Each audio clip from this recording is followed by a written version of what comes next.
Assalamualaikum warahmatullahi wabarakatuh.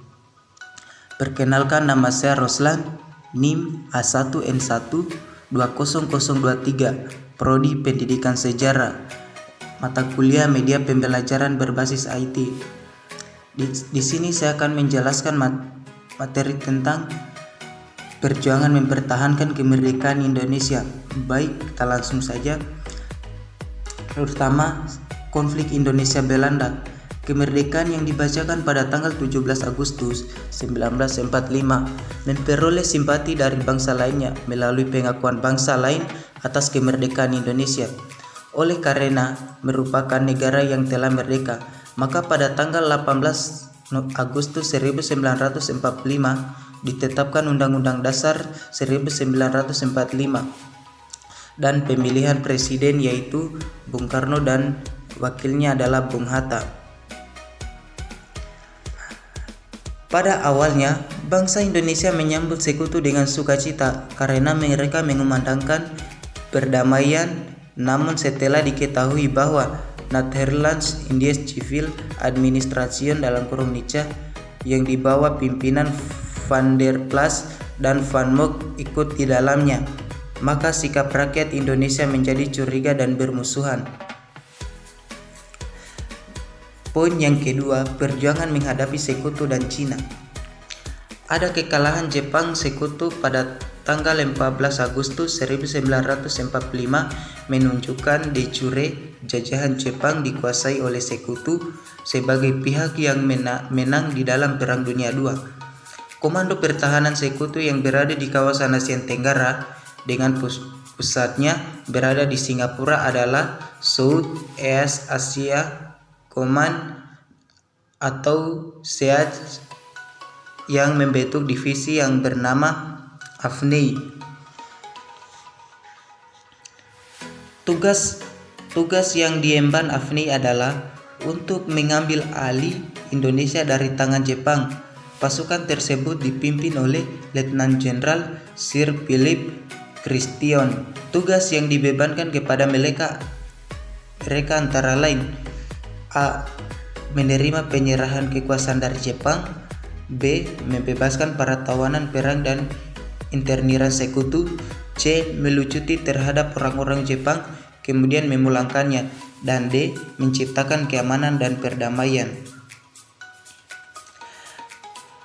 Pada tanggal 29 September 1945, pasukan AFNI melakukan pendaratan di Jakarta yang terdiri atas 3 divisi antara lain. Yang pertama, Divisi India ke-23 yang menempatannya adalah di wilayah Jawa Barat yang dipimpin oleh Mayor Jenderal D.C. Haughtour. Yang kedua, Divisi India ke-5 yang penempatannya adalah di wilayah Jawa Timur dipimpin oleh Mayor Jenderal S.C. Manser. Dan yang ketiga, Divisi India ke-26 yang penempatannya adalah di wilayah Sumatera yang dipimpin oleh Mayor Jenderal H.M. Chambers. Poin yang ketiga, perjuangan rakyat di berbagai daerah. Yang pertama, pertempuran 10 November 1945 di Surabaya. Peristiwa Surabaya merupakan kumpulan dari berbagai peristiwa yang diawali dari kedatangan tentara sekutu dengan bendera AFNI untuk Surabaya. Sekutu menempatkan Brigade 49 yang dipimpin oleh Brigjen A.W.S. Malabi, yaitu bagian dari divisi ke-23 sekutu. Brigade tersebut mendarat pada tanggal 25 Oktober 1945. Pada awalnya, sebenarnya pemerintah Jawa Timur sudah enggan untuk menerima kedatangan sekutu. Namun, kemudian dilakukan kesepakatan antara Gubernur Jawa Timur R.M. T.A. Suryo dengan Brigjen A.W.S. Malabi. Isi kesepakatan tersebut yaitu: A. Inggris berjanji tidak akan mengikutsertakan angkatan perang Belanda. B. Menjalin kerjasama antara kedua pihak supaya tercipta keamanan dan ketentraman. C. Akan dibentuk kontrak biro. Dan D. Inggris akan melucuti senjata Jepang. B. Medan Area. MRTUKM Muhammad Hasan yang diangkat menjadi gubernur mulai membenahi daerahnya. Tugas yang pertama adalah menegakkan kedaulatan dan membentuk Komite Nasional Indonesia untuk wilayah Sumatera. Mulai dilakukannya pembersihan kepala tentara Jepang dengan melucuti senjata mereka dan menduduki gedung-gedung pemerintah. Pada tanggal 9 Oktober 1945 di Medan pasukan serikat melakukan pendaratan, tetapi pasukan tersebut diboncengi oleh Nica. Pada tanggal 13 Oktober 1945, pertempuran yang pertama pecah pada saat lencana Merah Putih diinjak-injak oleh tamu di sebuah hotel. Kemudian para pemuda melakukan penyerbuan ke hotel tersebut sehingga menyebabkan 96 korban luka-luka yang ternyata sebagian orang-orang Nica. Bentrokan antar serikat dan rakyat meluas ke seluruh kota Medan. Peristiwa tersebut dikenal sebagai pertempuran Medan Area. Yang bagian C, Bandung Lautan Api. Peristiwa Bandung Lautan Api terjadi pada tanggal 23 Maret 1946. Sesudah adanya ultimatum pemerintah pengosongan Bandung oleh Sekutu. Seperti halnya pada kota-kota yang lainnya, di kota Bandung juga terjadi peluncuran senjata terhadap tentara Jepang. Di sisi yang lain, tentara serikat menginginkan supaya persenjataan yang telah dikuasai oleh rakyat Indonesia diserahkan kepada mereka. Para pejuang kemudian meninggalkan Bandung, namun terlebih dahulu membumi hanguskan kota Bandung. Peristiwa tragis lalu dikenal sebagai peristiwa Bandung Lautan Api.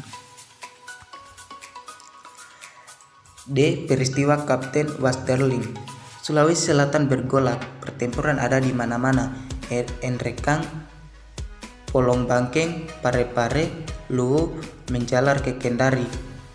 Kalaka dengan memakai senjata yang mereka punyai berusaha dengan semaksimal mungkin untuk menangkis serangan Belanda yang senjatanya sudah mutakhir. Dengan keberanian dan tekad yang bersemboyangkan, merdeka atau mati. Pertempuran tidak hanya milik kaum laki-laki saja, tetapi juga Srikandi dari Sulawesi, Emi Saelan. Sejalan dengan akan dilangsungkan konferensi Denpasar pada tanggal 24 Desember 1946 untuk membentuk negara Indonesia Timur atau NIT. Maka pada tanggal 11 Desember 1946, Belanda mengumumkan Sulawesi dalam keadaan perang dan hukum militer atau Algojo. Raymond Westerling melakukan pembersihan pada setiap desa. Penduduk yang tidak berdosa turut dibantainya. Karenanya korban sangat banyak, mencapai sekitar 40.000 orang, putra terbaik bangsa demi mempertahankan kemerdekaan. Presiden Soekarno dan Wakil Presiden Muhammad Hatta melakukan perundingan. Kedua belah pihak merumuskan hasil perundingan seperti yang lain. Surat-surat, selebaran, pamflet yang dianggap tidak berlaku.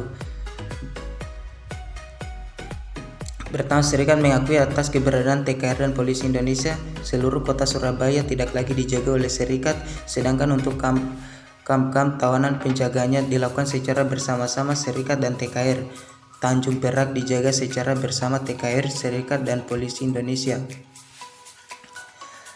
Pertempuran Ambarawa. Terjadinya perang Ambarawa yaitu pada tanggal 20 November 1945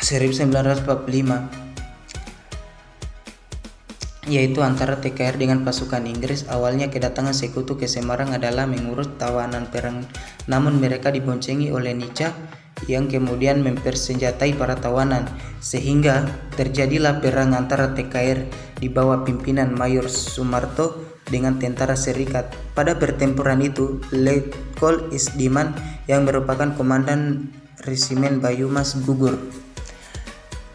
Itulah hasil presentasi saya. Jika ada kesalahan mohon dimaafkan. Akhir kata, wabillahi taufiq wal hidayah. Assalamualaikum warahmatullahi wabarakatuh.